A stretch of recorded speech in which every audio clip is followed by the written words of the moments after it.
ஸ்ரீ குருப்யோ நமः. பகவான் ஸ்ரீ விஸ்வநாதர் அவருடைய ஸ்ரீமத் விஸ்வ உபனிஷதம் பாகம் 2 போதனை எண் 261 மற்றும் 262. போதனா நாள் 3/6/1977 வெள்ளிக்கிழமை. வெளியே பார்ப்பது இச்சையால், இச்சை நிறைவேறுவது அபூர்வம், அதனால் துக்கமே துக்கம்.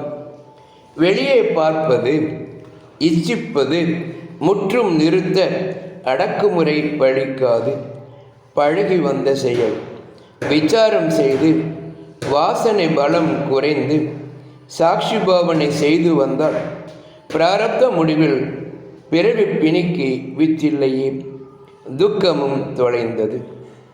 சாட்சி அபிமானம் தோற்றமாத்திரமாகிய சுகதுக்கம் தேய்ந்தொழிய பயன்படுத்துகிறதே ஒழிய சாட்சி கற்பிதமே. சுகதுக்கங்கள் ஓய்ந்தால், சாட்சியம் நசித்தால் சாட்சி கேவலாத்மாவே. அது ஆரம்பத்தில் சொன்னதனால் துக்கம் ஓயாது.